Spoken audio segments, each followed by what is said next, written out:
The cold bit through the thin fabric of Ethan Cole's deliberately modest jacket, the park bench's weathered wood pressed uncomfortably against his back as he feigned sleep, his billionaire body unused to such discomfort. Through barely parted eyelids, he watched the small figure approaching, a basket of wildflowers swinging from her thin arm. She couldn't be more than 9, with uneven braids and a red coat that had seen better days. Ethan had observed her all week, selling flowers to distracted passersby, her smile never dimming despite countless rejections. The girl, Lila, he'd heard someone call her, stopped before his bench. Ethan deepened his breathing, committed to his ruse. Would she try to steal his wallet, ignore him entirely? The cynicism that had built up over 42 years of wealth and disappointment had him expecting the worst. Lila set her basket down with a soft thud. "Mister, are you okay?" Her voice carried genuine concern. Ethan maintained his charade, curious where this would lead. "You must be cold," she whispered. More to herself than to him. A rustling sound. Then Ethan felt something lightweight settle across his chest. Her coat? He nearly broke character in shock. Through his lashes, he watched her small hands tuck the threadbare garment around him. Her own arms now exposed to the biting Colorado wind. "There," she said softly. "Nobody should be cold and alone." She selected a purple wildflower from her basket and placed it next to him on the bench. "I hope your day gets prettier now." The simple gesture tightened Ethan's throat. He'd closed billion-dollar deals without blinking, yet this child's kindness, offered without expectation of return, left him paralyzed. Across the park, an elderly woman watching from the doorway of Henderson's books frowned, clearly concerned about the child's interaction with a stranger. Ethan recognized her as the bookshop owner who had given him suspicious glances all week. "Lila Brooks," she called. "Is everything all right?" "Yes, Mrs. Henderson, just helping someone." As Lila collected her basket and retreated, the sweet scent of wildflowers lingered, a fragrance Ethan hadn't truly noticed in decades of expensive colognes. 2,000 miles away in Manhattan, Victor Slater swirled 18-year-old scotch in a crystal tumbler, staring at the glittering skyline from Ethan's corner office, his temporary throne. "Any word from Mr. Cole?" asked Caroline, standing rigidly in the doorway, her loyalty to her absent boss evident in her cool tone. "Our fearless leader remains unreachable." Victor's thin smile didn't reach his eyes. "The board is getting nervous about the tech global merger. Mr. Cole has never missed a deadline," Caroline replied evenly. "I'm sure he has his reasons." "I'm sure he does." Victor's gaze returned to the city below. "A kingdom ripe for taking. Did you finish compiling those files I requested? Mr. Cole's private corporate records are confidential." Victor's smile vanished. "The board appointed me acting CEO. Those files, Caroline, my desk." 1 hour after she left, Victor made a call. "Drake, I need your services again. Locate Ethan Cole discreetly." He paused. "No, I don't care what it costs. Find him, back in Millbrook, Colorado." Ethan waited until Lila disappeared around the corner. Before sitting up, the small red coat slid into his lap, impossibly light. How could something so insubstantial provide any warmth, yet the child had given it without hesitation? He fingered the wildflower, its petals surprisingly soft. When was the last time anyone had given him anything without expecting something in return? The fragrance triggered a long-forgotten memory. His mother's garden, before wealth, before loss, before everything changed. The scent of authenticity. At the edge of the park, the Brooks cottage stood in stark contrast to the vacation homes surrounding it. The paint peeled in places, but cheerful curtains hung in the windows, and a small wind chime tinkled a welcoming melody. As if on cue, a woman emerged, presumably Lila's mother, even from a distance. Ethan could see her exhaustion in the slight stoop of her shoulders. She wore the uniform of the Grand Mesa Hotel, where millionaires stayed to ski and hike. The irony wasn't lost on him, Mrs. Henderson approached the woman, gesturing toward Ethan. Their conversation appeared concerned. Ethan stood, suddenly feeling exposed. This experiment in normal life had seemed brilliant in theory. Escape the yes-men and gold-diggers of his billionaire existence to remember what real people were like. He hadn't expected to be confronted with such undeserved kindness, nor the uncomfortable reflection it cast on his own life choices. The sweet aroma of fresh-baked pies wafted from Old Mill Bakery across the street. Mixing with the crisp mountain air, locals hurried past, discussing preparations for the upcoming spring planting festival, a community celebration Ethan had read about while researching this inconspicuous town. His phone vibrated. The screen displayed Caroline urgent. For the 5th time today, the real world, his world, demanded attention. Ethan folded Lila's coat carefully, placed the wildflower in his pocket, and made his decision. The experiment wasn't over. It was just beginning. You're sure you've never seen this man before? Victor slid the grainy surveillance photo across his mahogany desk. The private investigator, Drake, examined the bearded man purchasing coffee in what appeared to be a small-town cafe. "That's definitely Cole," Drake confirmed. "Millbrook, Colorado, population 3,219. He's been there 2 weeks, calling himself John Marshall." "Marshall," Victor raised an eyebrow. "His mother's maiden name. How sentimental." He flipped through additional photos.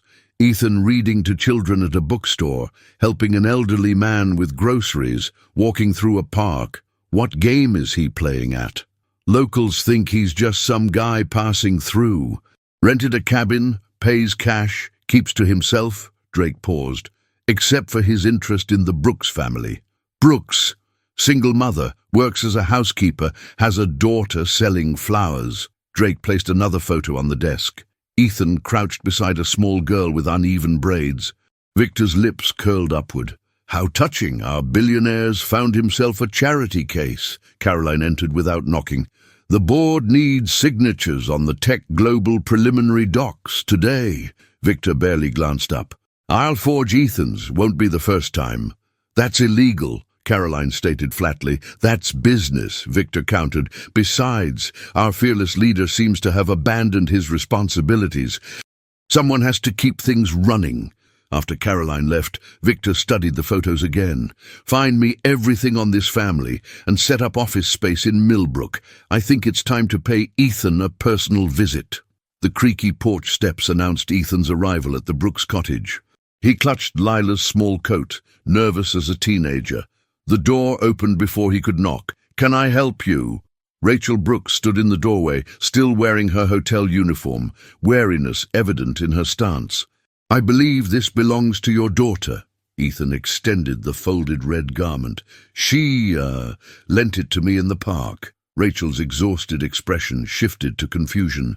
"Lila gave you her coat." "I was pretending to sleep," Ethan admitted, immediately realizing how strange it sounded. Not in a creepy way. "I just needed to sit down and close my eyes. She thought I was homeless or something." The suspicion didn't leave Rachel's eyes. "Mrs. Henderson mentioned you. You've been watching my daughter." "Not watching," Ethan backpedaled. "I mean, yes, I noticed her selling flowers. She's got quite the sales pitch for someone so young." A flicker of pride crossed Rachel's face before suspicion returned. "Who are you exactly?" "John Marshall." The lie came easily after 2 weeks of practice. "Just passing through town, taking a break from everything." "Mommy, is that the sleeping man?" Lila appeared behind Rachel, her face lighting up with recognition. "You're awake now." Rachel placed a protective hand on her daughter's shoulder. "Lila, you know you're not supposed to talk to strangers." But he wasn't a stranger. "Mummy, he was cold." Lila's logic was irrefutable in its innocence. "Thank you for returning the coat," Rachel said firmly. "Goodbye, Mr. Marshall." "Wait," Ethan said, reaching into his pocket. "She also gave me this." He produced the slightly wilted wildflower. "And I'd like to buy more for my cabin. It's a bit lifeless in there." Lila beamed. "I can pick fresh ones tomorrow. The purple ones smell the best." Rachel hesitated, maternal instinct warring with economic necessity. "Lila can sell you flowers in the park tomorrow with Mrs. Henderson watching." Perfect, Ethan smiled, relieved at the small opening. Thank you. As he turned to leave, Lila called after him. Mr. Marshall, are you sad about something? You looked sad when you were sleeping. The question stopped him cold. When was the last time anyone had seen through him so easily? Sometimes, he answered honestly. But your flower helped. Walking back to his rental cabin, Ethan's phone buzzed again. 27 missed calls, 16 voicemails. Caroline's latest text was simple. Victor acting as CEO. Trouble brewing. Ethan silenced the phone again. For the first time in decades, something felt more important than coal enterprises. The mountain sunset painted Millbrook in hues of gold and crimson from the hill above town. Ethan watched lights flicker on in homes where real lives unfolded. Not the artificial existence he'd crafted in Manhattan. The scent of pine and wood smoke filled the air, a stark contrast to the sterile, filtered atmosphere of his penthouse. In the distance, the weathered sign for the upcoming spring planting festival fluttered in the breeze. According to Mrs. Henderson, it was Millbrook's most cherished tradition, a celebration of new beginnings. Perhaps it could be his new beginning too. Tell me again about the flower lady Joey. Lila sat cross-legged on the classroom floor, surrounded by curious first-graders during recess. Outside, April sunshine filtered through budding trees. My abuela says she appears at the festival every spring, Joey whispered dramatically. If you give her your most special flower, she grants wishes. That's just a story, said Emma, the principal's daughter. My dad says it's not just a story, Joey insisted. My cousin Miguel saw her last year. Lila clutched her basket tighter. I'm saving my prettiest flowers for her. Planning another business venture. The voice made Lila look up. Mr. Marshall, John, stood in the doorway beside her teacher, Mrs. Collins. Mr. Marshall has volunteered to help with our science projects, Mrs. Collins announced to the class. Emma raised her hand immediately. My dad says we shouldn't talk to strangers. Mr. Marshall is a friend of Mrs. Henderson, Mrs. Collins explained. He's helping at the bookstore, too. And he buys my flowers, Lila added proudly. Mrs. Collins's eyebrows rose slightly. You two know each other. Lila's quite the entrepreneur, John replied with a smile that made Lila feel important. Later, walking home from school, Lila skipped ahead while John carried her backpack, heavier than usual with science project materials. Your teacher seemed concerned about me, John observed. Lila shrugged. Grown-ups are always worried. Mommy says it's their job. Smart woman, your mother. A cloud passed over John's expression. Lila, why did you give me your coat that day? You didn't know me. You looked cold, she said simply, and sad, like my mommy sometimes. They rounded the corner to find Rachel on the porch steps, still in her uniform, expression a mix of exhaustion and wariness. Ms. Brooks, John greeted respectfully, keeping a careful distance. I hope it's okay. We ran into each other at school, and I offered to carry Lila's project materials. Rachel's eyes moved from her daughter's beaming face to the man she still wasn't sure about. You were at the school, volunteering, Mrs. Henderson vouched for me. Rachel relaxed marginally. Well, thank you for helping with her bag, Lila. Homework first, then chores. But, Mom, Mr. Marshall said he'd help with my volcano project. I don't want to impose, John added quickly, but I do have some experience with science projects, engineering background. Rachel hesitated, the familiar scent of industrial cleaners still clinging to her uniform after a 10-hour shift. The mountain of laundry waiting inside, the dinner yet to be made, the bills still unpaid. Fine, she relented. You can help with the volcano, on the porch, where I can see you. The afternoon unfolded in unexpected harmony. John and Lila mixed baking soda and vinegar for test eruptions, while Rachel folded laundry by the window, keeping watch while catching up on chores. Despite her reservations, she found herself smiling at her daughter's excited squeals when the miniature volcano bubbled over. Higher! Can we make it go higher? Lila bounced on her toes. Science is about controlled experiments, John explained patiently. Too much vinegar, and we'll have a mess your mother won't appreciate. Rachel noticed how he spoke to Lila, not with condescension, but with respect, as if her questions mattered. Most men in Millbrook either ignored Lila completely or treated her like a cute pet. The golden hour cast long shadows across the porch when John's phone chimed, a sound he'd been ignoring all afternoon. This time, he checked the screen, his jaw tightening. "Everything okay?" Rachel asked, surprising herself with the question. "Work," he said vaguely. "I should go." "You have a job." The question slipped out before Rachel could stop herself. John didn't seem like someone who needed to work. A sad smile crossed his face. "Everyone works at something, Mrs. Brooks. Some jobs just come with different cages." He knelt to Lila's level. "That volcano will win first prize." "Promise you'll come see it at the science fair?" Lila asked. "I wouldn't miss it." His gaze flicked to Rachel, seeking permission. She nodded slightly, surprising herself again. After he left, Rachel watched him walk down the street, his phone pressed to his ear, posture transforming with each step, from the relaxed man on her porch to someone carrying invisible weight. "I like him, Mommy," Lila declared, gathering volcano supplies.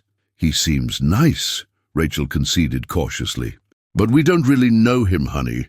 "I do," Lila insisted with childlike certainty. "He has sad eyes but a kind heart, like in your bedtime stories." That night, after Lila was asleep, Rachel found a $100 bill tucked into the volcano supply bag with a note. "For science materials, please accept. It's for Lila's education arm." She should have been offended at the charity.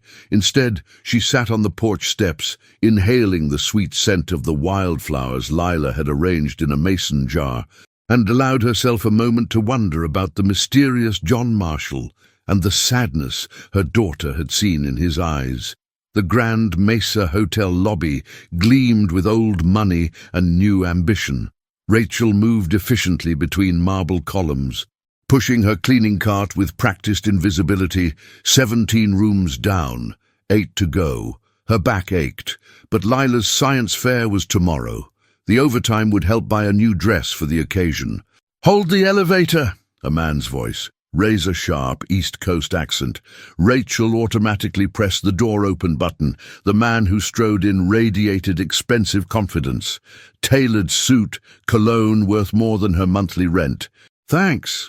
He barely glanced at her, then did a double-take at her name tag. "Brooks, Rachel Brooks." Her stomach tightened. "Yes, sir." "Interesting." His smile reminded her of a documentary she'd seen about sharks.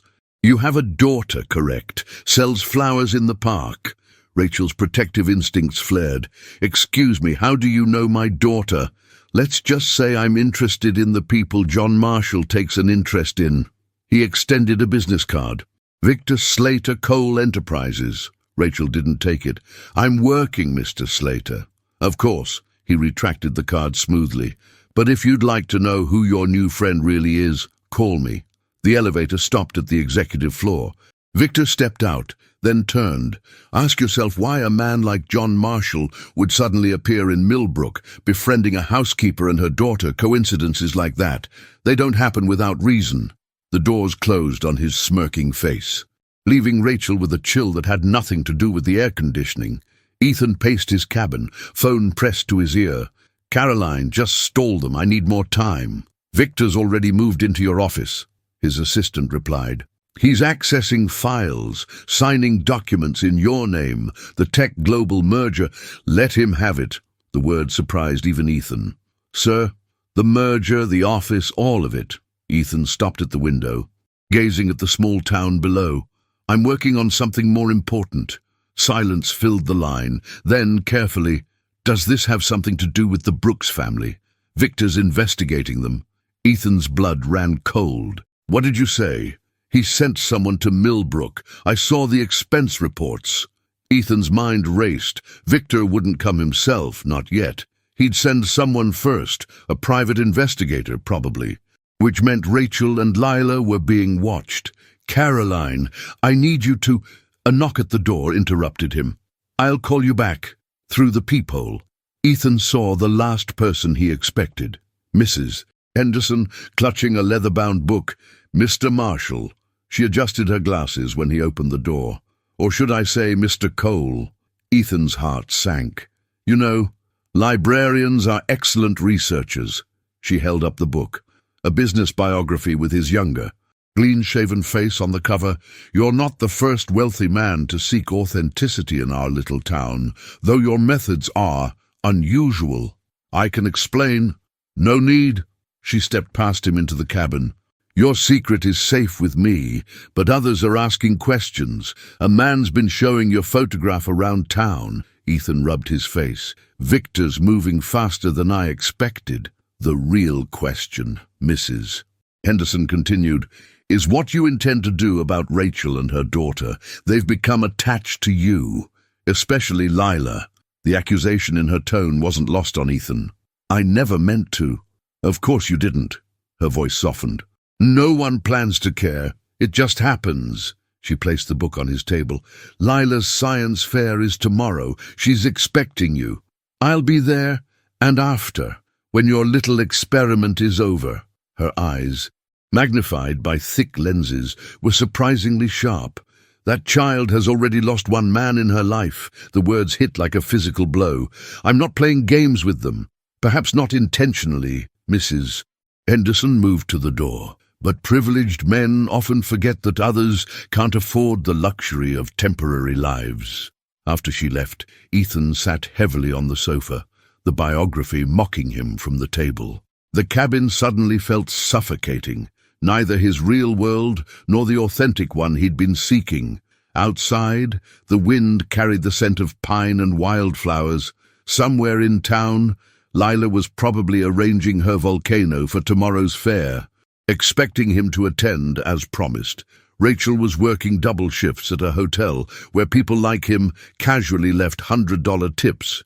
His phone rang again. Caroline with more urgent business. Coal Enterprises hemorrhaging without its leader. The real world calling him back. But for the first time in his adult life, Ethan Cole wasn't sure where the real world actually was. The elementary school gymnasium buzzed with excited children and proud parents. Handmade volcanoes, solar systems, and plant growth charts lined folding tables draped in blue cloth. Lila stood beside her creation, a papier-mâché mountain meticulously painted with John's help, surrounded by a miniature village made from recycled materials. "Where is he, Mommy?" she asked for the third time, scanning the entrance. Rachel adjusted her daughter's ribbon, heart aching at the hope in those eyes. "He's probably just running late, sweetie." "But he promised." Lila's lower lip trembled slightly. Rachel forced a smile. "Let's check your volcano one more time. Remember what John said about the baking soda measurement?" As they prepared for the demonstration, Rachel couldn't shake her encounter with Victor Slater. She'd nearly called the number on his business card, curiosity and concern warring with her instinct to protect the fragile happiness Lila had found in John's friendship. "Ladies and gentlemen," Principal Wilson announced, "our judges will begin evaluations in 5 minutes. Lila's eyes darted to the door again. "Nothing. He's not coming, is he?" she whispered, before Rachel could answer. A commotion at the entrance drew everyone's attention. John, looking unusually disheveled, rushed in, holding a small gift bag. "Sorry I'm late," he panted, reaching their table. "Car trouble. Did I miss it?" Lila's face transformed. "You came. I promised, didn't I?" He knelt to her level. "Scientists keep their promises." Rachel noticed his rumpled clothes and the dark circles under his eyes. "Everything okay?" "Fine," he answered too quickly. "Just a long night." Principal Wilson approached their table. "Ms. Brooks, is this gentleman with you?" "Yes," Rachel confirmed. "He helped Lila with her project." "I see." The principal studied John with barely concealed suspicion. "We don't usually have outsiders at school functions without prior approval. He's my special friend," Lila declared, grabbing John's hand. The principal's eyebrows rose fractionally. "Perhaps next time, Miss Brooks, you could inform us when bringing guests, security concerns. You understand?" The condescension in her tone made Rachel bristle. "Of course, because strange men are so interested in elementary school science fairs." John's eyes widened at her sarcasm, a surprised smile tugging at his lips. After the principal left, he whispered, "Thank you for defending me." "I wasn't defending you," Rachel clarified. "I was defending my right to decide who spends time with my daughter." The judges approached. Lila straightened importantly, launching into her practiced explanation about chemical reactions, while John stood back, allowing her the spotlight. When the vinegar hit the baking soda, her volcano erupted with a satisfying fizz, drawing applause from neighboring tables. "Well done, young lady." The lead judge made notes on his clipboard. "Very impressive control of the reaction." "Mr. John taught me about measurables and variables," Lila explained proudly. "Is that so?" The judge glanced at John with newfound interest. "Are you in a scientific field, Mr. Marshall? And yes, engineering." The half-truth came easily. As the judges moved on, John presented Lila with the gift bag. For the future scientist. Inside was a professional magnifying glass engraved with her name. Lila's eyes widened in wonder. "Real scientists use these. The best ones," John confirmed, "for observing the world's smallest details." While Lila excitedly examined a leaf through her new tool, Rachel pulled John aside. "That looks expensive." "It's just a small encouragement." His eyes followed Lila with unexpected tenderness. "She has a natural curiosity that should be nurtured." "A man approached me at work," Rachel said abruptly. "Victor Slater says he knows you." John's expression darkened instantly. "What did he want?" "To warn me about you, apparently. Said it wasn't a coincidence you befriended us." Rachel studied his reaction carefully. "Is he right?" John's jaw tightened. "Victor doesn't care about you or Lila. He's using you to get to me." "Why would he do that?" Before John could answer, cheers erupted across the gymnasium.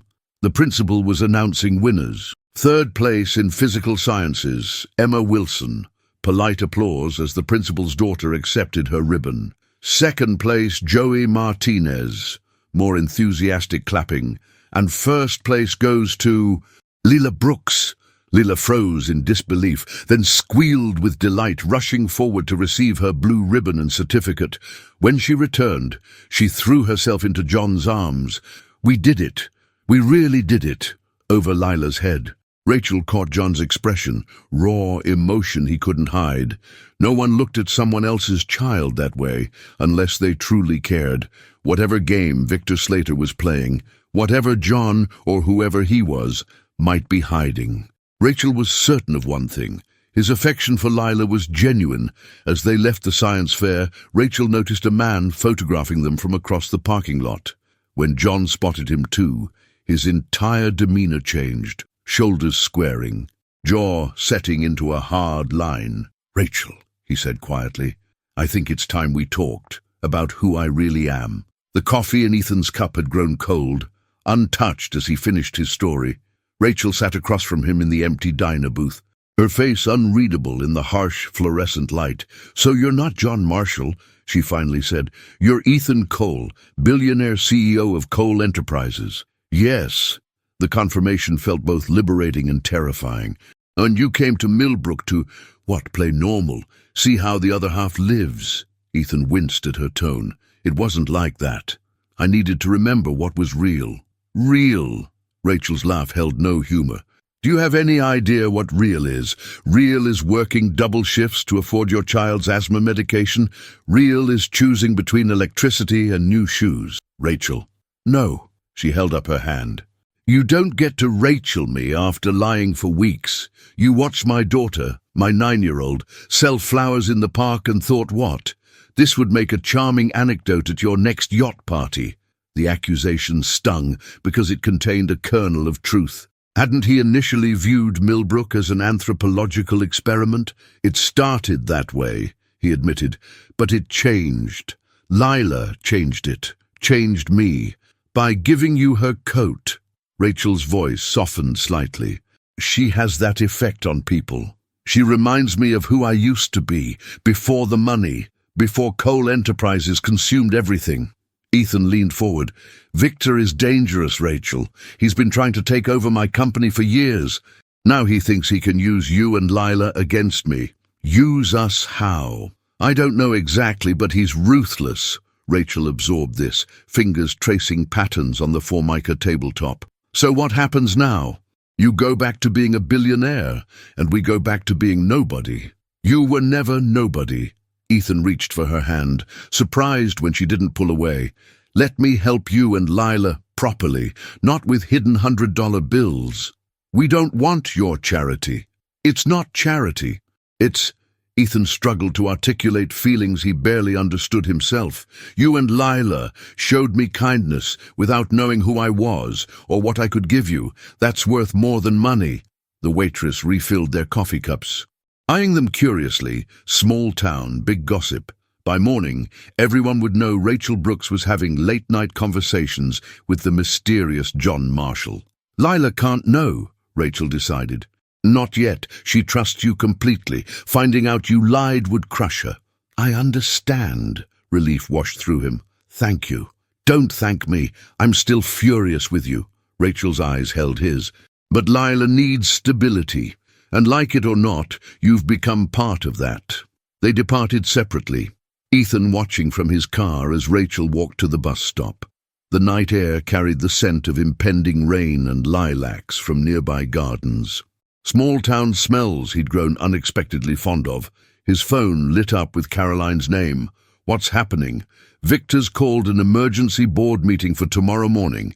He's presenting evidence that you're mentally unfit to lead the company. Ethan's grip tightened on the steering wheel. What evidence? Photos of you in Millbrook. A psychological profile suggesting you're having a breakdown. He's moving faster than we anticipated. I'll fly back tonight. There's more. Caroline's voice lowered. He's bringing Rachel and Lila Brooks into this, painting them as distractions you've become unhealthily fixated on. There are photographs, Ethan, of you at the science fair, walking with them in town. Cold dread settled in Ethan's stomach. I'll handle it. How? The board's already nervous about your absence, if Victor spins this the right way. I said I'll handle it. Ethan ended the call. Mind racing. He had underestimated Victor's desperation. Dragging a child into corporate warfare crossed lines. Even Ethan thought Victor wouldn't breach. Rain began falling as Ethan drove back to his cabin. Fat drops hammering the windshield. The storm reflected his darkening thoughts. He had less than 12 hours to devise a counter-strategy that would protect both his company and the Brooks family. Little did he know, Victor Slater had already arrived in Millbrook, checked into the Grand Mesa Hotel, and scheduled a morning meeting with Principal Wilson of Lila's school. The opening moves were made. The real game was about to begin. Rain lashed against the windows of Millbrook Elementary as Victor Slater signed the visitor's log. His Italian leather shoes squeaked against the freshly waxed floor, drawing curious glances from passing children. He radiated the kind of authority that made even teachers straighten their posture. Mr. Slater, Principal Wilson emerged from her office with an outstretched hand. What an unexpected honor. We don't often get corporate executives visiting our humble school. I appreciate your time on short notice. Victor's smile was practice perfection. As I mentioned on the phone, this is a sensitive matter involving one of your students. Inside her office, Victor declined coffee and got straight to business. I understand a child named Lila Brooks won your science fair yesterday. She did. In quite impressive work for her age. Was she assisted by a man calling himself John Marshall? Principal Wilson's expression shifted. He was present, yes, Mrs. Brooks claimed he helped with the project. We don't normally allow unregistered guests, but that man is not John Marshall. Victor slid a corporate profile across her desk. Ethan's clean-shaven photo stared up from the glossy paper. He's Ethan Cole, CEO of Cole Enterprises, worth approximately $11 billion. The principal's eyes widened. Why would someone like him? Mr. Cole has been experiencing episodes. Victor's voice lowered conspiratorially. His board is concerned about his mental health. He's become fixated on this child and her mother. We believe he's conducting some sort of psychological experiment. My God! Principal Wilson pressed a hand to her chest. Should I contact Protective Services? Not yet. Victor retrieved the profile. We're handling this discreetly, but I would appreciate being notified if he returns to the school, for everyone's safety. As Victor departed, He smiled at the seed successfully planted. By afternoon, concerned whispers would spread through Millbrook's gossipy channels, reaching Rachel Brooks. Soon enough, Lila skipped ahead of her mother through the drizzling rain. And proudly wearing her science fair ribbon pinned to her raincoat, "Can we show Mr. John my certificate after school?" Rachel pulled her own coat tighter, Victor Slater's business card burning a hole in her pocket. After last night's revelations, she still hadn't decided how to proceed with the man she now knew as Ethan Cole. "We'll see, honey. He might be busy." "He's never too busy for us," Lila declared with absolute certainty. Rachel wondered how her daughter would feel, knowing their special friend had been lying about his very identity. The thought rekindled her anger from the previous night. At the school entrance, Rachel noticed unusual tension among the gathered parents. Conversations hushed as she approached, only to resume in fervent whispers once she passed. "Morning, Rachel."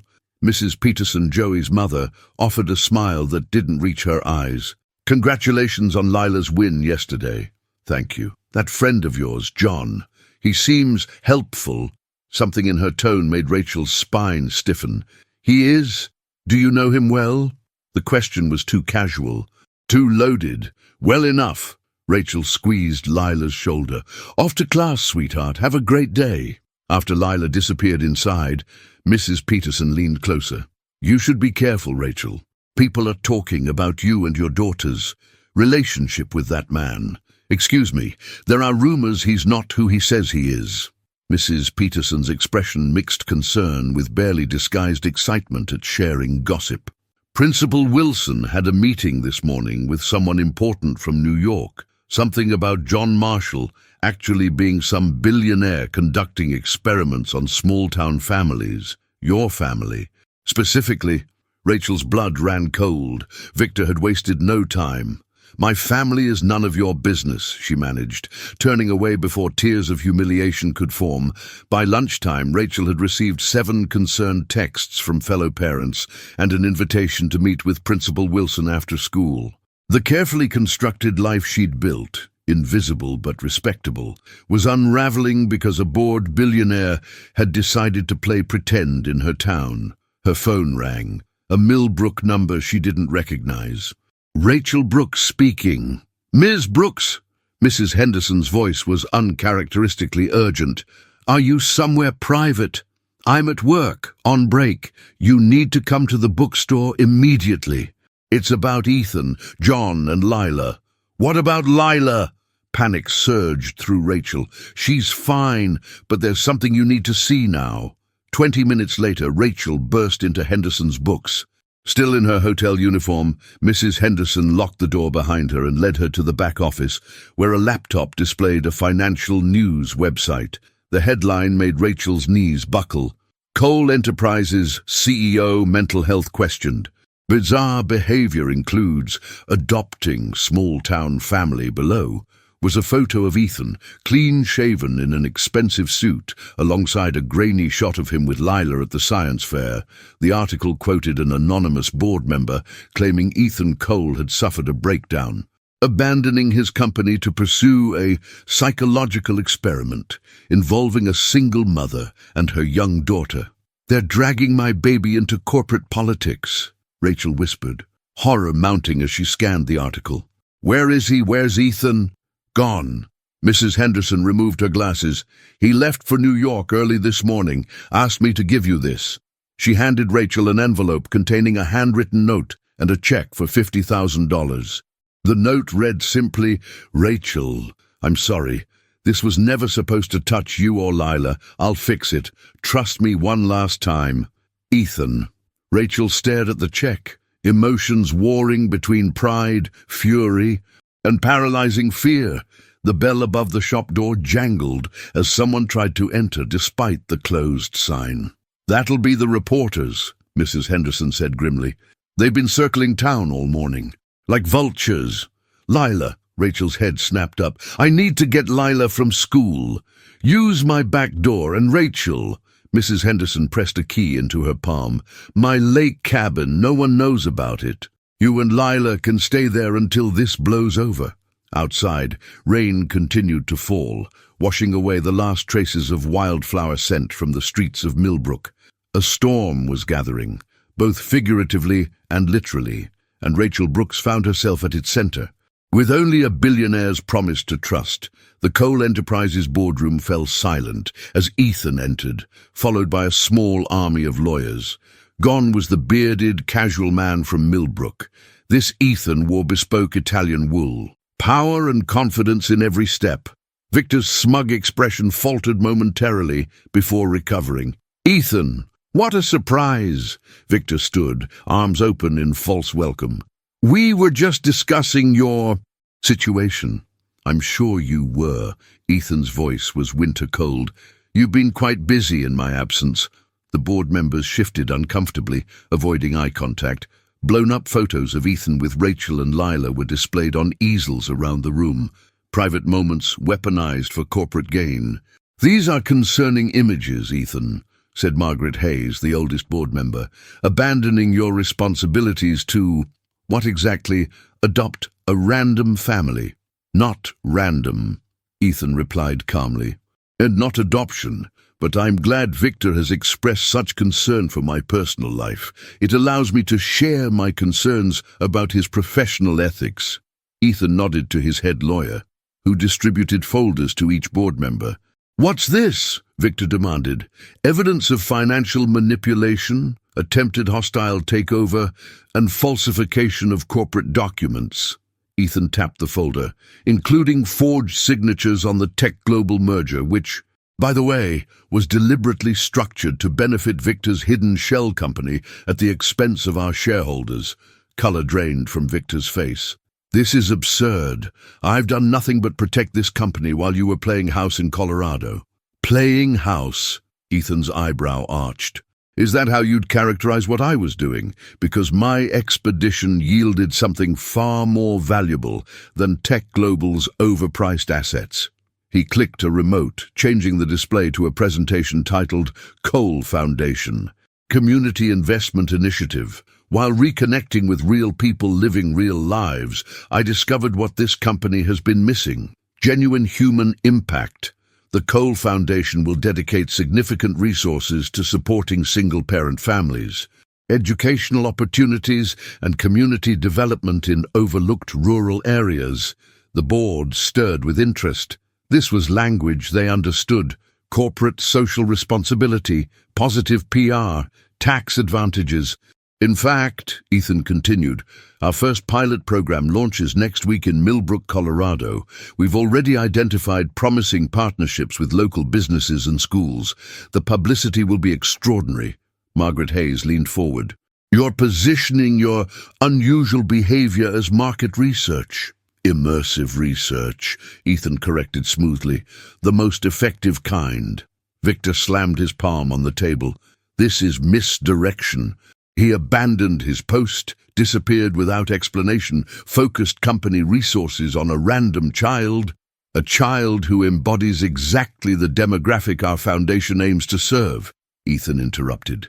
"And speaking of inappropriate focus, Victor, perhaps we should discuss your obsessive harassment of that same child and her mother, the libelous press releases, the school visits." The room temperature seemed to drop 10 degrees. "You crossed a line, Victor." Ethan's voice was deadly quiet. "Using a 9-year-old girl as leverage in your power play. I was protecting this company. You were protecting yourself." Ethan turned to the board. "Ladies and gentlemen, I suggest we take a brief recess before voting on Victor's continued employment." As the board filed out, muttering among themselves, Ethan approached his former friend. "I trusted you for 20 years. And I watched you build an empire I helped create." Victor's veneer cracked, revealing raw envy. "Then you throw it all away for what? Some housemaid and her brat?" Ethan's fist connected with Victor's jaw before he could think, sending the man sprawling across the polished table. "Security!"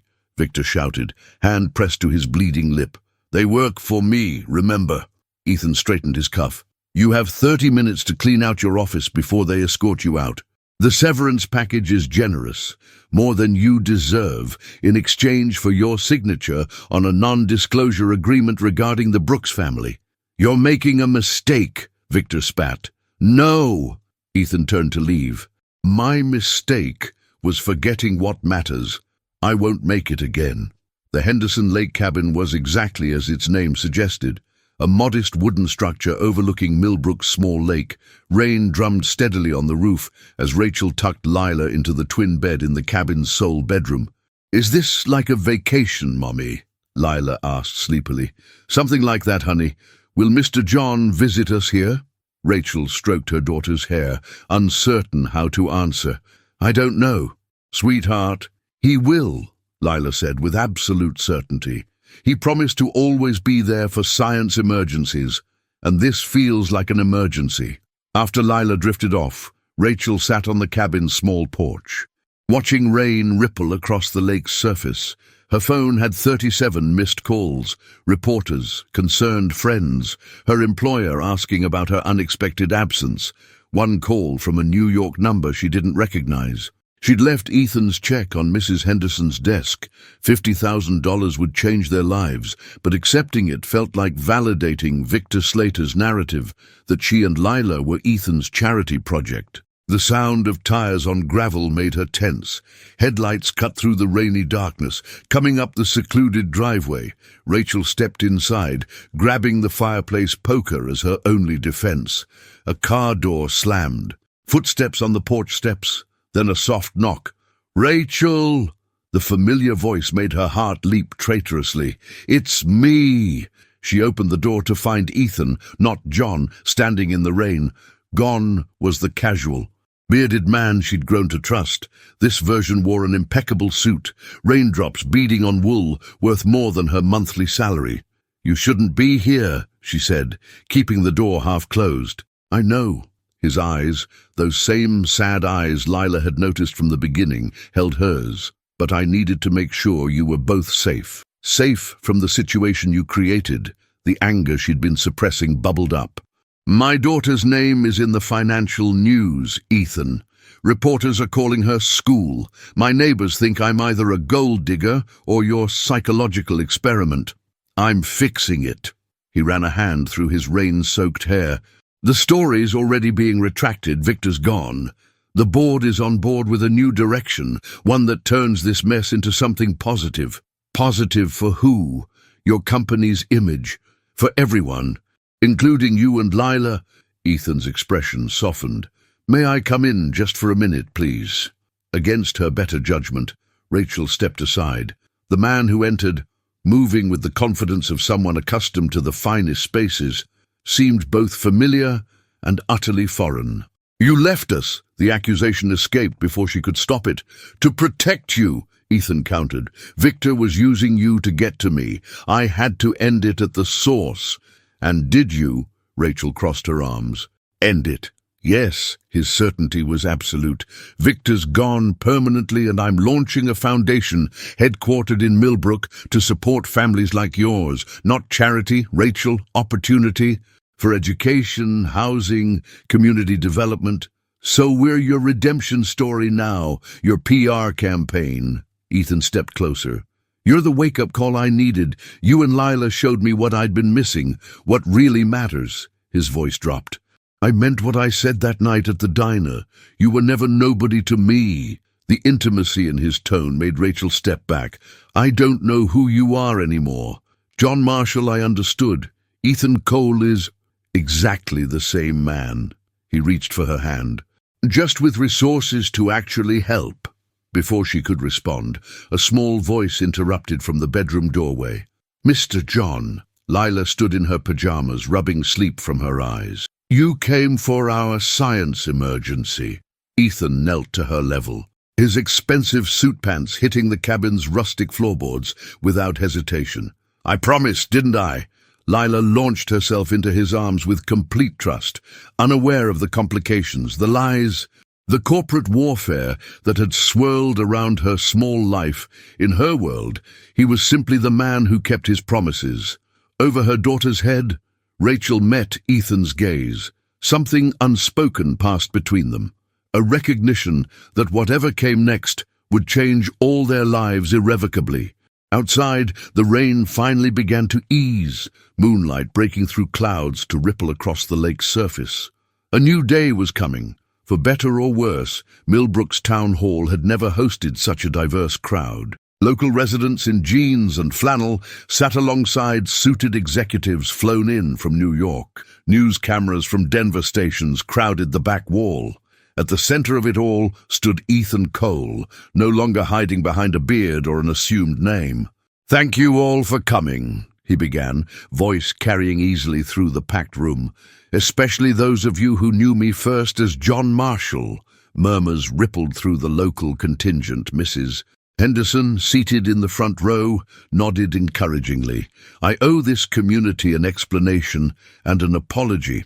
When I arrived in Millbrook 2 months ago, I was seeking something I couldn't name. Authenticity. Perhaps perspective, certainly." Ethan's gaze swept the room. "What I found was far more valuable, a reminder of what matters beyond balance sheets and boardrooms." He outlined the Cole Foundation's plans, headquarters to be established in the vacant building on Main Street. Educational scholarships, small business grants, affordable housing initiatives, jobs for locals, infrastructure improvements. Rachel watched from the side entrance, deliberately keeping her distance from the spectacle. Lila, however, had been given a front-row seat beside Mrs. Henderson, beaming with pride at her Mr. John.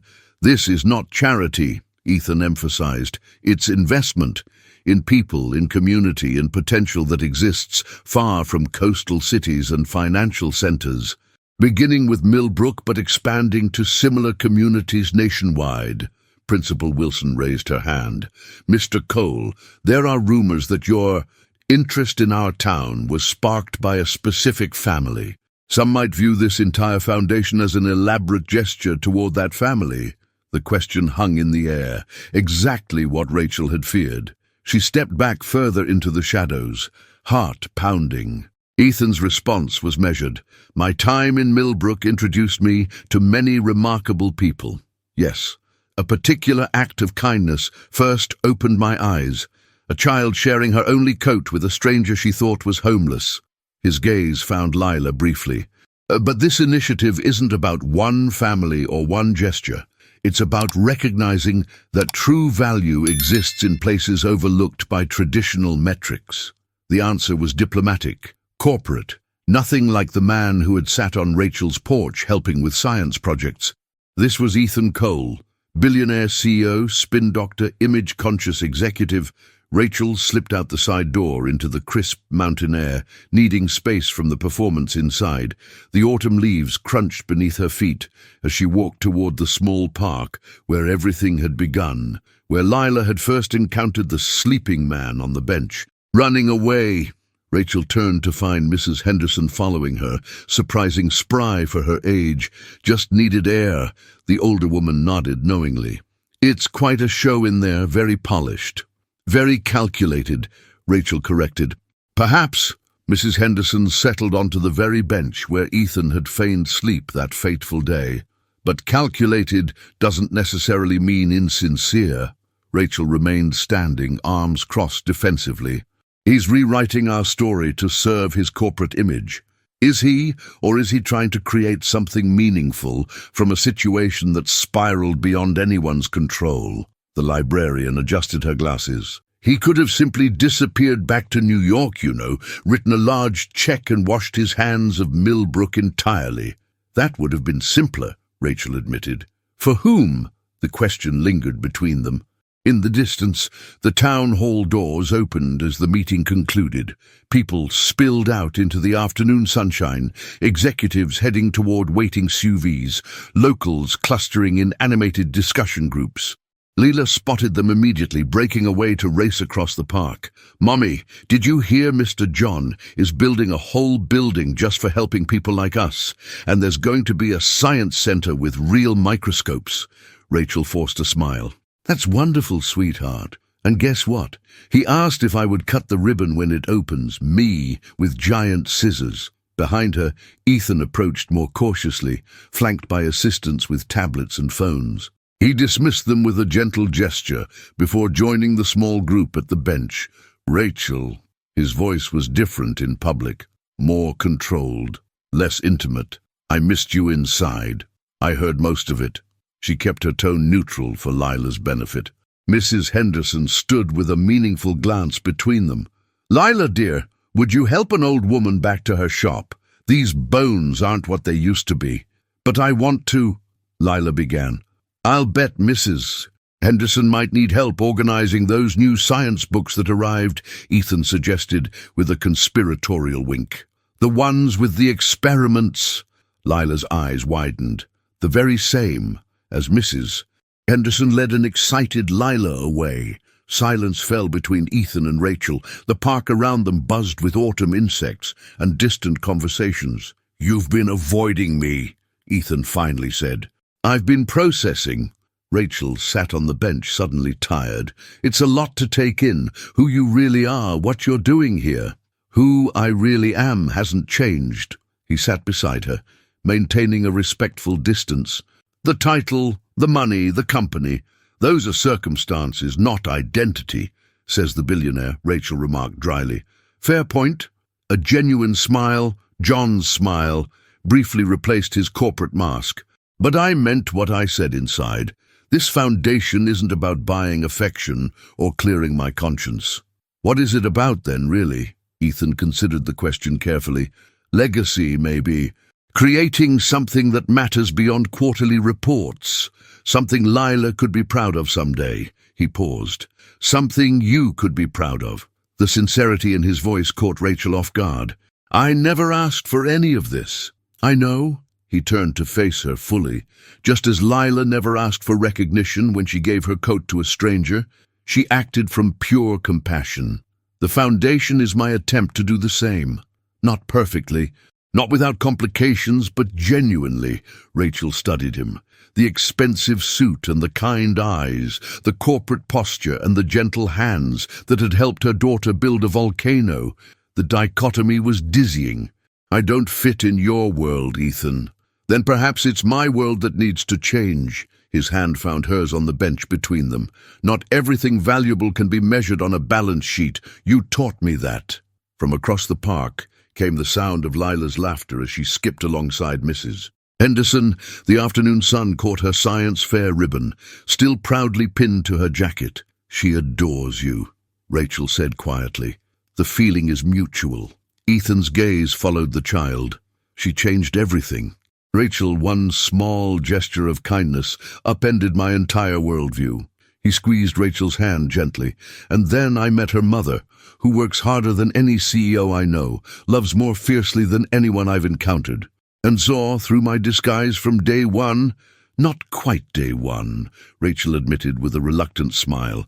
Maybe day 3. For a moment, they sat in companionable silence, watching Lila disappear into the bookstore across the square. The future stretched before them, complicated, uncertain, but somehow hopeful. I'm not asking for anything, Ethan said finally, except perhaps the chance to prove that Ethan Cole can be worthy of the trust you placed in John Marshall. Rachel turned to him, seeing both versions of the man superimposed, the casual volunteer and the powerful executive, the mentor to her daughter and the corporate visionary. Where do we even start? Ethan's answer was simple. Right here, on this bench where it all began. A billionaire faked sleep to test a poor girl's character when she placed her only coat over him in the freezing cold. His life changed forever. Could one small act of kindness transform a man worth billions? Watch this heartwarming story of compassion that proves true wealth isn't measured in dollars. Like this video, subscribe for more inspiring stories and comment where you're watching from around the world. 6 months transformed Millbrook beyond recognition. The Cole Foundation headquarters, a tasteful blend of modern glass and local stone, stood where an abandoned department store had once crumbled. The town square boasted new businesses, fresh paint and hanging flower baskets supplied by Lila's newly established official Millbrook Beautification Committee. Inside her office at the foundation, Rachel reviewed scholarship applications. Her first independent project as education director. The position had come with stipulations, a fair market salary, transparent hiring process, board oversight. She had insisted on these guardrails, refusing anything that resembled favoritism. A knock at her door interrupted her concentration. "Ready for the ribbon cutting?" Mrs. Henderson asked, resplendent in a new dress purchased for the occasion. "Almost." Rachel smoothed her blazer. Professional but not extravagant, like the careful balance she maintained in all aspects of her new life. "Is Lila ready with her giant scissors?" Practicing her speech with Ethan, Mrs. Henderson's eyes twinkled. That child could run for mayor now and win in a landslide. Outside, Millbrook had gathered in its entirety. The Science Center, Lila's pride and joy, gleamed in the spring sunshine, its laboratories and classrooms ready to inspire generations of rural children who might otherwise never access such resources. Standing at the podium, Ethan looked nothing like the bearded stranger who had arrived in town last autumn. The power suit and commanding presence belonged completely to Cole Enterprises' CEO. Yet when he spoke about opportunity, community and kindness, John Marshall's sincerity shone through. None of this would exist without one simple act of compassion, he concluded. A child saw someone in need and acted without hesitation or expectation of return. If we all approached our communities with that spirit, imagine what might be possible. He stepped back, making way for the true star of the ceremony. And now, I'm honored to introduce our official ribbon cutter and the inspiration behind the Wildflower Science Center, Lila Brooks. Lila approached the podium. Suddenly shy before the crowd and cameras, at 10 years old, she stood taller now, her once uneven braids replaced by a confident ponytail. The same red coat, now carefully preserved in a shadow box in the foundation's lobby, had been replaced by a new one. But her smile remained unchanged. Rachel watched her daughter clear her throat nervously before finding her voice. "When I was little," Lila began, drawing chuckles from the audience, "my mum told me that being rich isn't about money. It's about having good people around you." She glanced at Ethan and Rachel. "I think she was right, because our town wasn't rich with money before, but we were rich with good people." Mrs. Henderson dabbed her eyes discreetly. "Now we have both," Lila continued, gaining confidence. "Money for schools and parks and science, but also more good people coming to help. That makes us the richest town ever." She paused for dramatic effect, just as Ethan had coached her. "So I hope lots of kids will come learn science here, because science is about asking questions, and questions lead to discoveries, and discoveries make everybody richer in the most important ways." The applause was thunderous as Lila accepted the ceremonial scissors. With Ethan's steadying hand beside hers, she cut the ribbon to officially open the Science Center that would change countless young lives. As the crowd moved inside for tours, Rachel found a moment alone with Ethan in the spring sunshine. "She was magnificent," he said, watching Lila lead her classmates proudly through her Science Center. She had a good coach. Rachel's hand found his, a gesture that had become natural over months of cautious rebuilding. "You've created something remarkable here, Ethan." "We all did," his fingers intertwined with hers. "This town, you, Lila, you're the architects. I'm just the investor." A comfortable silence settled between them, filled with the sound of excited children exploring microscopes and interactive exhibits inside. "I received an offer," Rachel said finally. "Harvard Extension School, online master's program in education policy." Ethan's eyes lit up. "Rachel, that's wonderful. When do you start?" "That's just it." She turned to face him fully. "It would mean juggling the foundation work, single parenthood and graduate studies. I'm not sure it's practical." "Since when has practical stopped you from reaching for something important?" His tone was gentle but challenging. "The foundation can adjust your schedule, provide whatever support you need. You've earned this opportunity." Rachel studied him. The billionaire who had stumbled into her life through deception, yet somehow earned back her trust through persistent sincerity. The man her daughter adored, the partner she hadn't expected to find. "There's one more thing," she said, reaching into her pocket. "This arrived yesterday." She handed him a small, stone shaped remarkably like a heart, smooth and polished by the stream where they'd first begun to know each other. Lila found it. She's convinced it's a sign. Of what? Ethan asked, turning the stone in his fingers. That's what I asked, she said, and I quote, that some people are meant to be a family even if they meet in weird ways. Ethan's laugh was warm. Perceptive kid. She also asked if you could come to career day at school, as yourself this time. She wants to introduce you as my mom's boyfriend, who used to pretend to be normal, but is actually a billionaire. Only if I can also be introduced as the guy who learned what really matters from a little girl with a red coat. Ethan's expression grew serious as he pocketed the heart-shaped stone. Rachel, these past months, rebuilding trust, creating this foundation, finding our balance, they've meant everything to me. To us too, she admitted, though I still have moments when I look at you in your CEO mode and wonder how we ended up here.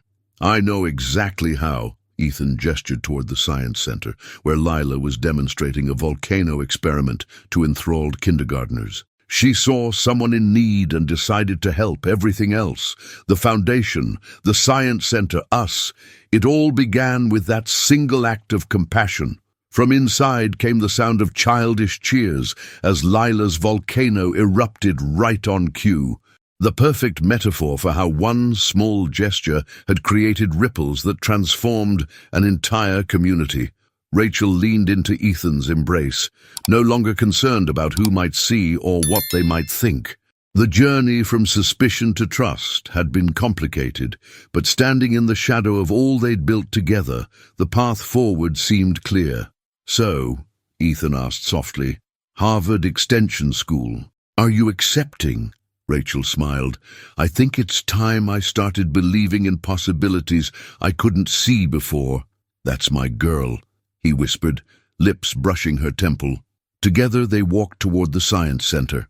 Toward Lila, toward the future none of them could have imagined 6 months earlier, when a billionaire pretended to sleep, a child offered her only coat, and everything changed in ways neither money nor power could have predicted. What would you do if you found a stranger sleeping in the park?